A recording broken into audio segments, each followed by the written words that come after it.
Hello guys and welcome back to my channel सिर्फ IAS. तो यहाँ पे विजन आईएएस के पीटी 365 जो कि इंटरनेशनल रिलेशन की उसे कंटिन्यू करते हुए आज मैं आपके सामने इसका पार्ट 13 प्रेजेंट करने जा रही हूँ। तो आइए शुरू करने से पहले चैनल को जरूर सब्सक्राइब कर लीजिए, बेल आइकन को भी प्रेस करिए ताकि आपको रेगुलर अपडेट्स मिलती रहे। शुरुआत करेंगे पहले टॉपिक से। टॉपिक कहता है Shanghai cooperation organisation, short form है एससीओ। क्यों रहा खबरों में?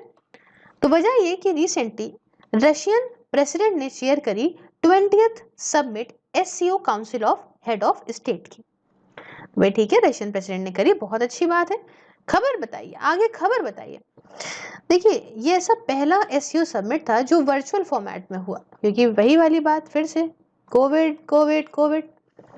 अब दूसरी बात ये कि इंडिया ने एक पूरा सपोर्ट दिया to observing the 20th anniversary of SCO in 2021, है ना। हमने पूरा सपोर्ट दिया to observing the 20th anniversary of SCO in 2021 as SCO year of culture. ये 20th एनिवर्सरी थी ना एससीओ की, और एससीओ ईयर ऑफ कल्चर के तौर पे हमने इनको पूरा सपोर्ट भी दिया। इंडिया ने कहा कि 2021 जो है वो नेशनल म्यूजियम ऑफ इंडिया यहाँ पे 2021 में होल्ड करेगा एक एग्जीबिशन जो कि बुद्धिस्ट हेरिटेज के ऊपर होगी एससीओ कंट्रीज की। फिर समझिए, इंडिया ने अनाउंस करा कि 2021 में नेशनल म्यूजियम ऑफ इंडिया जो है वहां पे हम एक एग्जीबिशन कराएंगे, जो एग्जीबिशन होगी Buddhist heritage of SCO countries की।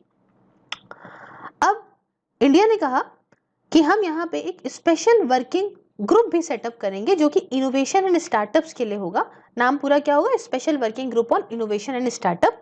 और एक सब ग्रुप ऑन ट्रेडिशनल मेडिसिन भी हम सेटअप करेंगे। ये दोनों ही ग्रुप एससीओ के अंदर होंगे। ठीक है, ये सारी बातें हमने यहाँ पे ज्ञान की कर ली। अब हम जान लें कि जिसके लिए हम इतना कुछ करे दे रहे हैं वो एससीओ है क्या। ये permanent inter governmental political, economic और मिलिट्री ऑर्गेनाइजेशन है जिसे शंघाई के अंदर 2001 में बनाया गया था। ठीक है, बहुत अच्छी बात है। रीजनल डेवलपमेंट और सिक्योरिटी इश्यूज, जैसे कि कौन कौन से होते हैं रीजन को डेवलप करने के, और सिक्योरिटी इश्यूज जैसे कि terrorism, ethnic separatism, religious extremism, ये सारे इसके मेन फोकस होते हैं जिस पे ये ध्यान देता है। रशियन और मैंडरिन ये प्रेजेंटली यूज करी जाती हैं इसकी ऑफिशियल लैंग्वेज के तौर पे और वर्किंग लैंग्वेजेस के तौर पे एससीओ के अंदर। ये ऑफिशियल और वर्किंग लैंग्वेज जो है वो रशियन और मैंडरिन है। जो वर्किंग है इस एससीओ की, ये शंघाई स्पिरिट के अंदर काम करती है, जो एक म्यूचुअल ट्रस्ट है। शंघाई स्पिरिट क्या है? शंघाई स्पिरिट एक म्यूचुअल ट्रस्ट है और एक mutual benefit, equality, consultation, respect है कल्चरल डाइवर्सिटी के लिए और एक कॉमन डेवलपमेंट को ध्यान में रखते हुए। उसके साथ इसके वर्किंग स्ट्रक्चर की बात करूं तो सबसे पहले आते हैं head of the state council. Head of the state council क्या है? इसके अंदर हाईएस्ट डिसीजन मेकिंग बॉडी है इस एससीओ की। दूसरी बात आती है इसके अंदर heads of the government council. ये एससीओ की सेकंड हाईएस्ट बॉडी है। हाईएस्ट कौन सी है? Head of the state council. Second highest कौन सी है? Head of the government council. ये सेकंड हाईएस्ट बॉडी है जो यहाँ पे डील करती है ग्रुपिंग, जो ट्रेड और इकोनॉमिक एजेंडा को लेके है, और इसके साथ साथ इसका एनुअल बजट भी अप्रूव करती है। तो ये दोनों काम करती है। इसके साथ यहाँ पे दो परमानेंट बॉडीज भी देखने को मिलती हैं। एक है सेक्रेटेरिएट। सेक्रेटेरिएट क्या काम करता है? यह एक साथ लाता है, मतलब कोऑर्डिनेट करता है जितनी भी एक्टिविटीज है एससीओ की, साथ में इंफॉर्मेशन देता है, एनालिटिकल, लीगल, ऑर्गेनाइजेशन, टेक्निकल, हर तरह का सपोर्ट भी देता है। और दूसरा कौन है परमानेंट बॉडी में? रैट्स। रैट्स मतलब चूहा बिल्कुल नहीं होता है, इसका मतलब होता है रीजनल एंटी टेररिस्ट स्ट्रक्चर। ये काम करता है जो रीजनल टेररिज्म होता है ना, एक पर्टिकुलर रीजन में टेररिज्म होना, तो उससे लड़ने के लिए, सेपरेटिज्म, एक्सट्रीमिज्म कुछ भी है तो उससे लड़ने के लिए। साथ में एससीओ बिजनेस काउंसिल और एससीओ इंटर बैंक कंसोर्टियम ये भी काम करते हैं ताकि सारा का सारा मेंबर्स के बीच में कोऑपरेशन बढ़े, ये अपने इकोनॉमिक कोऑपरेशन को और बढ़ाए, बैंक सर्विसेज को और बढ़ाए, यही सब इनका काम होता है। अब बात आती है ग्लोबल इन्फ्लुएंस की। तो ग्लोबल इन्फ्लुएंस में एससीओ रिप्रेजेंट करता है करीब 42% पूरे वर्ल्ड की पॉपुलेशन का। मतलब इसके अंदर जो कंट्रीज आती हैं वो 42% है। अगर उन सारी पॉपुलेशन सारी कंट्रीज की मिला दें तो 42% पॉपुलेशन है पूरे वर्ल्ड की। और जीडीपी की बात करें तो 20% जीडीपी है पूरे ही वर्ल्ड की। ग्लोबल जीडीपी का 20% इन सारी कंट्रीज का मिला के आता है। अब देखिए इसकी कुछ 4 जो इसकी मेंबर्स हैं, जैसे कि इंडिया, रशिया, चाइना और पाकिस्तान, ये न्यूक्लियर पावर्स हो गई। 2 जो है रशिया और चाइना, ये परमानेंट मेंबर्स हैं यूनाइटेड नेशन सिक्योरिटी काउंसिल के। तो काफी ज्यादा आप समझ रहे हो कितनी इंपॉर्टेंट बॉडी हो गई। एससीओ ये माना जाता है कि एक जो नॉर्थ अटलांटिक ट्रीटी ऑर्गेनाइजेशन है, नाटो का ये काउंटर वेट है, ऐसा समझ लो। दोनों ही ऑर्गेनाइजेशन की जियो पॉलिटिकल इंटरेस्ट है सेंट्रल एशिया और गल्फ के अंदर। और ये यहाँ पे जो एससीओ है ये इसका ज़्यादा समझ लो लैंडमास को लेके इसका ज़्यादा इन्फ्लुएंस है, नाटो से ज़्यादा इन्फ्लुएंस है इसका। ठीक है, तो ये कुछ हमने कहानी आपको समझा दी एससीओ के बारे में। बढ़ते हैं नेक्स्ट टॉपिक की तरफ। टॉपिक कहता है ओपेक। ओपेक का फुल फॉर्म क्या है? Organisation of the petroleum exporting countries. क्यों रही ये ओपेक, न्यूज़ में समझते हैं। देखिए ओपेक का सेक्रेटेरिएट जो है, ओपेक सेक्रेटेरिएट होस्टेड द जो ओपेक का सेक्रेटेरिएट है, इसने होस्ट करा 4th हाई लेवल मीटिंग को ओपेक इंडिया डायलॉग की जो है ये वीडियो कॉन्फ्रेंस के थ्रू हुआ। क्या हुआ समझो, ओपेक के सेक्रेटेरिएट ने होस्ट करा 4th high level meeting of the OPEC India dialogue, ये वीडियो कॉन्फ्रेंस के थ्रू इन्होंने किया। अब हमारे लिए जानना जरूरी है कि ओपेक क्या है ना। तो इंडिया देखिए इसका मेंबर नहीं है क्योंकि हम ऑयल नहीं प्रोड्यूस कर रहे हैं। ठीक है, तो ओपेक का इंडिया मेंबर नहीं है, याद रखिएगा। ओपेक एक परमानेंट इंटर गवर्नमेंटल ऑर्गेनाइजेशन है। इसमें 13 ऐसी कंट्रीज हैं जो यहाँ पे ऑयल एक्सपोर्टिंग नेशंस है, ऑयल को एक्सपोर्ट करती हैं। ठीक है, ओरिजिनली ये जो बनाया गया था ओपेक, वो Iran, Iraq, Kuwait, Saudi Arabia और वेनेजुला के द्वारा बनाया गया था। कहाँ पे? बगदाद कॉन्फ्रेंस हुई थी सितंबर 1960 में, तब इसको बनाया गया था। तो ये इसकी कहानी है। ओपेक का ऑब्जेक्टिव क्या है? ओपेक का उद्देश्य ये है कि हम मिलजुल के काम करेंगे। यहाँ पे हमारी जो पेट्रोलियम को लेके पॉलिसीज होंगी वो एक जैसी होंगी, यूनिफाई करेंगे उसको मेंबर कंट्रीज के बीच में, ताकि क्या हो, अगर हम एक जैसी, मान लो एक मार्केट है, मार्केट में कोई एक सामान बिक रहा है, अगर उसमें सब लोग एक जैसे सारे दुकानदार मिल के काम करेंगे तो इससे क्या होगा कि एक फेयर प्राइस होगा ना, एक स्टेबल प्राइस होगा पेट्रोलियम प्रोडक्ट्स का। तो वैसे ही मतलब जहाँ पे दुकानदार अगर वो सामान बेच रहे हैं तो उस सामान का फेयर प्राइस होगा। ऐसे यहाँ पे लोग मिलजुल के सारा काम इसलिए करते हैं ताकि फेयर और पेट्रोलियम प्राइसेस स्टेबल रहें, है ना। और ये सारे प्रोड्यूसर्स में ऐसा ना हो कि हिल जाए, कोई सस्ता दे दे कोई बहुत महंगा दे दे। और एक एफिशिएंट इकोनॉमिक और रेगुलर सप्लाई रहे पेट्रोलियम की कंज्यूमिंग नेशंस को। मतलब एक ऐसा ना हो कि सब मिलजुल के काम करेंगे तो ज़्यादा अच्छा है, और ऐसा ना हो कि भाई किसी ने बहुत ज़्यादा निकाल के दे दिया, किसी के पास खत्म हो गया। तो मतलब एक रेगुलर सप्लाई भी बनी रहेगी और एक इकोनॉमिक और एफिशिएंट तरीके से बनी रहेगी। अब देखिए ओपेक का सेक्रेटेरिएट जो है यही इसका एग्जीक्यूटिव ऑर्गन है ना। ओपेक लोकेटेड जो है आपका ये सेक्रेटेरिएट जो है वो वेना के अंदर आपको देखने को मिलेगा। फिर समझिए, OPEC secretariat is the executive organ of the OPEC, जो आपको वेना के अंदर देखने को मिलेगा। और ये जो है ये फंक्शन करता है इसके हेडक्वार्टर के तौर पे भी। ओपेक के जो ऑर्गेनाइजेशन है उसके हेडक्वार्टर का काम भी ओपेक सेक्रेटेरिएट ही करता है। इसका हेडक्वार्टर आपका वेना ऑस्ट्रिया में है।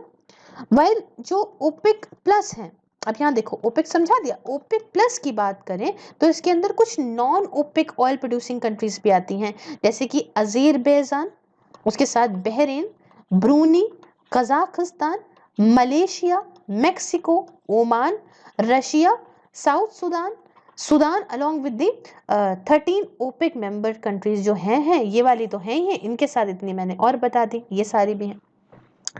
अभी देखो भाई करंट एस्टिमेट के हिसाब से, अभी के हिसाब से मैं बताऊं आपको तो 79.4% जो पूरे वर्ल्ड के प्रूवन ऑयल रिजर्व हैं, मतलब जहां जहां तेल पाया जाता है ना, ये प्रूव हुआ है पूरे वर्ल्ड में, उनमें से यहाँ पे 79.4% जो है वो ओपेक की मेंबर कंट्रीज के अंदर ही वो एरिया आता है। समझ रहे हो? तो अच्छा खासा तेल का कुआं आ गया। और ये कहाँ कहाँ है? मिडिल ईस्ट के अंदर बहुत ज़्यादा ऑयल रिजर्व है, जिसमें अगर हम आपको बताएं तो 64.5% ओपेक के टोटल का मिडिल ईस्ट से ही यहाँ पे आ जाएगा। अब इंडिया है मेंबर, नहीं बाबा, नहीं है, मेंबर नहीं है, याद रखिएगा, मेंबर नहीं है। और इंडिया ये वर्ल्ड का थर्ड लार्जेस्ट ऑयल इंपोर्टर है। भाई इतनी जनता है, ये तो ऑब्वियस सी बात हो जाती है कि हम इंपोर्ट ज़्यादा करेंगे, तो इसलिए हम इंपोर्ट बहुत करते हैं। और 78% क्रूड ऑयल करते हैं, 59% लिक्विफाइड पेट्रोलियम गैस कर लेते हैं, नियरली 38% लिक्विफाइड नेचुरल गैस भी करते हैं, है ना। डिमांड जो कैटर करी जाती है ओपेक के द्वारा, वो हम यहाँ पे इतना उठा लेते हैं। इंडिया की जो डिमांड है, ये माना जा रहा है आगे आने वाले वक्त में और बढ़ेगी।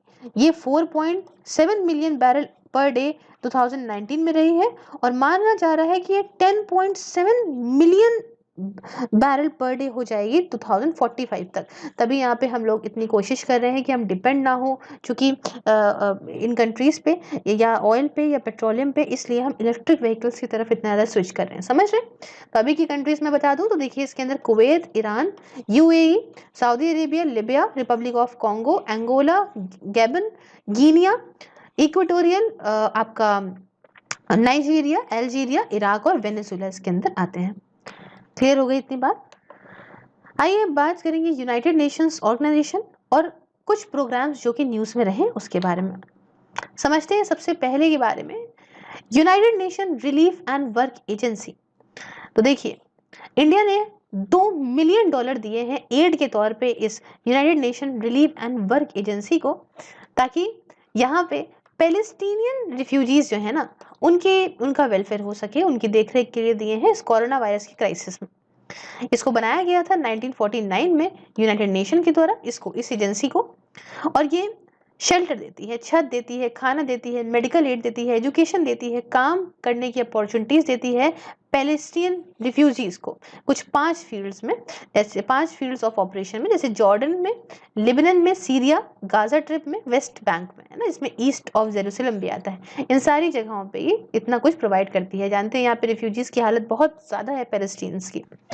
अब दूसरी बॉडी जो है United Nation programme on HIV AIDS को लेके, देखिए ये क्या काम करती है। ये वर्ल्ड को चाहती है कि भाई इसका विजन क्या है, वर्ल्ड का विजन क्या है कि हम 0 HIV इन्फेक्शन करेंगे, 0 डिस्क्रिमिनेशन होना चाहिए, कोई भेदभाव ना हो, और 0 एड रिलेटेड डेथ हो, एड से जो मौतें हों वो 0 हो जाए। तो इस उद्देश्य को पूरा करने के लिए यहाँ ये काम करती है, और ये यहाँ पे लेके आती है सारे जो 11 जो यूनाइटेड नेशन ऑर्गेनाइजेशन है ना, उनके एफर्ट्स को सबको एक साथ मिलाती है, एक साथ लेकर आती है कि सब एक साथ मिलके काम करो, पूरे ही ग्लोबल और नेशनल पार्टनर्स को एक साथ लाती है, ताकि यहाँ पे हमें एड्स को ख़त्म करना है 2030 तक as a part of the sustainable development goals, है ना, SDG गोल के पार्ट पे। खैर अभी एक रीसेंट न्यूज़ के हिसाब से मैंने आपको पढ़ाया था, इंडिया थोड़ा सा पीछे चल रहा है इस मामले में। खैर चीज़ें बात हो लेंगे ही। अब नेक्स्ट बात आती है United nation high commissioner for refugees के बारे में। ये क्या है, ये काम करती है राइट्स और फ्यूचर को लेके रिफ्यूजीज के, ना, रिफ्यूजीज के हक, रिफ्यूजीज का भविष्य को लेके, है ना। जो ये रिफ्यूजीज क्या होते हैं, इनको जबरदस्ती भगा दिया जाता है कंट्री से, स्टेटलेस पीपल होते हैं, उनकी कोई कंट्री नहीं होती, ये जबरदस्ती भगा दें, उनके ऊपर इतना प्रताड़ना करे कि भाग के आ जाए, समझ रहे हैं। अब इसको बनाया कब गया था, इसको बनाया गया था 1950 में, जब सेकेंड वर्ल्ड वॉर हुई थी उसके बाद, क्योंकि उस समय मिलियंस ऑफ यूरोपियंस बेचारे भाग के आ गए थे, उन्होंने अपना घर खो दिया था, इसलिए इसे बनाया गया था। फिर आगे बात करेंगे। देखिए, अगर आपको ऊपर ना दिख रहा हो तो मैं फिर से बता दूं कि मेरी बात सुन लीजिए, बाकी मेरे टेलीग्राम चैनल पे आपको ये मैगजीन मिल जाएगी, या तो फिर आपको विजन IAS की साइट पे भी मिल जाएगी, आप देख सकते हैं वहाँ से, ठीक है। थोड़ा सा पेज बड़ा था तो मुश्किल था एक पेज में एडजस्ट करना, और OBS ऊपर का कुछ पता नहीं क्यों काट दे रहा है स्क्रीन का। चलिए नेक्स्ट जो बॉडी है आराम से पढ़ा देती हूँ, United Nations arm trade treaty है। समझते हैं ये आर्म ट्रेड ट्रीटी क्या है। तो रिसेंटली हुआ क्या कि चाइना ने कहा कि हम यहाँ पे United Nations arm trade treaty को हम ज्वाइन कर लेंगे। बहुत अच्छी बात, चलो भाई, ये एक लीगली बाइंडिंग इंटरनेशनल एग्रीमेंट है। और ये एग्रीमेंट क्या काम करता है, ये एग्रीमेंट जो भी पूरे ग्लोब में, पूरे वर्ल्ड में यहाँ पे ट्रेड होता है ना, कुछ कन्वेंशनल आर्म्स को लेके, है ना, इसको ये रेगुलेट करता है। कैसे, एक कॉमन इंटरनेशनल स्टैंडर्ड बनाता है सारी मेंबर कंट्रीज के लिए, और ये कहता है कि आप सारी मेंबर कंट्रीज इसी स्टैंडर्ड को फॉलो करोगे और तभी यहाँ पे ट्रेड करोगे जो भी कन्वेंशनल आर्म्स है उनको लेके, ठीक है। उसके साथ ये यहाँ पे काम किस चीज़ में करता है, जो इलीगल ट्रेड होता है ना, जो यहाँ पे कन्वेंशनल आर्म्स की जो डाइवर्जन हो जाता है, इधर से उधर चले जाते हैं, टेररिस्ट को चले जाते हैं, इन सबको प्रिवेंट करना इसका काम है। इसमें सारे कन्वेंशनल वेपन्स आते हैं और इसके अंदर कोई रिस्ट्रिक्शन नहीं है किसी भी क्वांटिटी को लेके, आप जितना चाहें उतना ले लें, है ना, जितना भी लें बेचें, है ना, पोजेस करें, स्टेट अपने पास रख लें, कोई ऐसी रिस्ट्रिक्शंस नहीं है इसके अंदर। इसको यूनाइटेड नेशन जनरल असेंबली के द्वारा अडॉप्ट किया गया था और ये फोर्स में 2014 में आया। इसको 130 कंट्रीज ने ज्वाइन करा है और इंडिया इसकी सिग्नेटरी नहीं है, ये बात याद रखिएगा। यूएन आर्म्स ट्रेड ट्रीटी वैसे भी हमने सुनी नहीं है तो हम सिग्नेटरी नहीं है। अगर थोड़ा से भी बंदा न्यूज़ सुनता है, न्यूज़ जानता है, कभी कभी करंट अफेयर्स पढ़ता है, तो उसको हल्का फुल्का आइडिया होता है कि जो चीज़ें हम डेली बेसिस पे नहीं सुनते बहुत ज़्यादा, वो हम उसके सिग्नेटरी नहीं हो सकते। खैर, ये तो एक अंदाज़ा हो गया, बाकी अलग की बात है। नेक्स्ट आती है बात United Nations economic and social council के बारे में। अब देखिए, यूएन चार्टर ने एस्टैब्लिश करा United Nation economic and social council को। कब करा? 1945 में करा, as one of the 6 main organs of United Nation, है ना, जो 6 मेन ऑर्गन्स हैं यूनाइटेड नेशन की, उसका एक इसको भी मेन ऑर्गन बनाई, नाम था United Nation economic and social council. इसका मेन फोकस क्या है? ये मेन फोकस 3 चीजों पे देती है। सस्टेनेबल डेवलपमेंट के 3 डायमेंशंस पे ध्यान देती है। एक है इकोनॉमिक डायमेंशन, एक है सोशल और तीसरा है इन्वायरमेंटल। इसके अंदर आपको 54 गवर्नमेंट मिलेंगी जिनको 3 सालों तक के लिए इलेक्ट करा जाता है जनरल असेंबली के द्वारा। सीट जो भी इस काउंसिल की है ये जियोग्राफिकल रिप्रेजेंटेशन के बेसिस पे दी जाती है और इस जियोग्राफिकल रिप्रेजेंटेशन यहाँ पे 14 अलॉट करी गई हैं अफ्रीकन स्टेट्स को, 11 जो हैं वो एशियन स्टेट्स को, 6 दी गई हैं ईस्टर्न यूरोपियन स्टेट्स को, 10 दी गई हैं little American and Caribbean states को और 13 दी गई हैं वेस्टर्न यूरोपियन और दूसरे स्टेट्स को। इंडिया ने इलेक्शन जीता था और टू की यूएन्स इकोनॉमिक एंड सोशल काउंसिल के सब्सिडरी बॉडीज का और commission on status of women जो कि 1946 में स्टैब्लिश हुई थी। ये प्रिंसिपल ग्लोबल इन्वायरमेंटल बॉडी है जो पूरी तरह से, वुमेन का नाम ले रही है ना, तो पूरी तरह से जेंडर इक्वालिटी के लिए काम करती है, औरतों को एम्पावर करने के लिए काम करती है ना। तो इसके इलेक्शन हमारे देश ने जीता था। ये साथ में ये एक इंस्ट्रूमेंटल भी है, ये औरतों के राइट्स को भी प्रमोट करती है ना, कि मतलब औरतें आराम से रहें पूरे वर्ल्ड में, जो है वो जो भी जिस तरह से भी रह रही हैं उसमें उनको हक मिले प्रॉपर, है ना। ऐसे ग्लोबल स्टैंडर्ड बनाती है जो जेंडर इक्वल हो, औरतों को एम्पावरमेंट दी जाए। दूसरी जो इसकी सब्सिडी बॉडी है जो हमने इसके इलेक्शन जीते थे वो है committee for programme and coordination, ठीक है, CPC। ये एक मेन सब्सिडरी ऑर्गन है इस ECOSOC की और ये United nation general assembly for planning programming and coordination की। अब देखिए, ये कमेटी पूरी तरीके से एग्जामिन करती है जो सेक्रेटरी जनरल के वर्क प्रोग्राम है और खासकर अटेंशन देती है कोई प्रोग्राम में चेंजेस अगर निकल के आते हैं, कोई भी डिसीजन लिया जाता है इंटर गवर्नमेंटल ऑर्गेनाइजेशन के माध्यम से, या कोई कॉन्फ्रेंस या कोई सजेस्ट करा गया हो सेक्रेटरी जनरल का, तो ये सब कुछ यहाँ पे इसको ये एग्जामिन करती है। और तीसरी जो इसकी सब्सिडरी है उसकी अगर मैं बात करूं तो वो है commission on population and development. ये क्या करती है?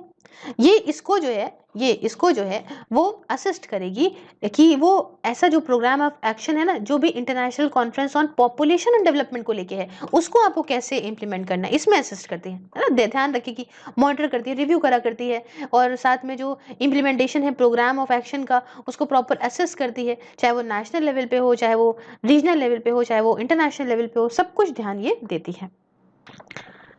नेक्स्ट बात करेंगे नेक्स्ट टॉपिक की। टॉपिक कहता है India UN development partnership fund के बारे में।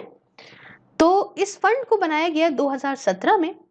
सपोर्ट और लीड करता है इसे इंडिया, मैनेज करता है इसे United nation office for south south cooperation UNOSSC और इम्प्लीमेंट करा गया है कोलैबोरेशन में यूनाइटेड नेशन के सिस्टम के अंदर। अब बात आती है UNOSSC, ये क्या है? इसे होस्ट करता है UNDP, United Nation development programme, 1974 से ही इसे होस्ट कर रहा है और इस्टेब्लिश करा गया था यूएन जनरल असेंबली के द्वारा ताकि हम प्रमोट, कोऑर्डिनेट और सपोर्ट करें साउथ साउथ, याद रखिएगा, साउथ साउथ और ट्रायंगुलर कोऑपरेशन को पूरे ही ग्लोब में विद इन यूएन सिस्टम्स। अब ये दोनों ही सवाल उठते हैं कि साउथ साउथ और ट्रायंगुलर कोऑपरेशन क्या है। साउथ साउथ कोऑपरेशन का मतलब हो गया एक काफी ज्यादा बड़ा फ्रेमवर्क जिसमें सारी सारी डेवलपिंग कंट्रीज आ रही हैं और सारी की सारी डेवलपिंग कंट्रीज कोऑपरेट करेंगी, चाहे वो political, economic, social, cultural, environmental या टेक्निकल डोमेन, किसी भी डोमेन में सबसे काम करेंगी, सब एक साथ काम करेंगी। और मेन मुद्दा मालूम है क्या होता है? एम, उद्देश्य ये है कि हर एक डेवलपिंग कंट्री को आत्मनिर्भर बनाया जाए, सेल्फ रिलायंस बनाया जाए। कैसे? उनकी कैपेसिटी बढ़ाएं, उनकी क्रिएटिव कैपेसिटी बढ़ाएं। क्या है क्रिएटिव कैपेसिटी, किस फील्ड में बढ़ाएं? कि भैया उनकी जो भी दिक्कतें हैं, डेवलपमेंट वो जो भी नहीं कर पा रही हैं, जो भी प्रॉब्लम्स है, उसका सोल्यूशन निकाल के। इतनी बात समझ में आ गई। और बात आती है अगर दूसरा, ये ट्रायंगुलर कोऑपरेशन, तो ये क्या है?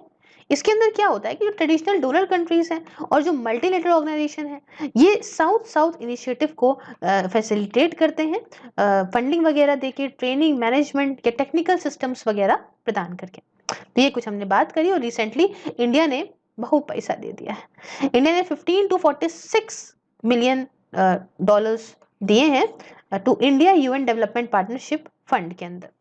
बहुत ही अच्छी बात। तो आइए इस चैप्टर को, इस पार्ट को यहीं पे करते हैं कंप्लीट। मिलते हैं आपसे नेक्स्ट पार्ट में। Till then if you like the video, please like the video, share it with your friends, subscribe your channel सिर्फ IAS. If you want to watch these videos on Facebook, just like the page Sirf IAS. Along with this, if you want to go for any of the social media platform, link is in the description. And also, if you want to join my membership and enjoy the various perks, just press the join button and enjoy the various perks. Thank you so much for discussion. Have a wonderful day ahead. Take care.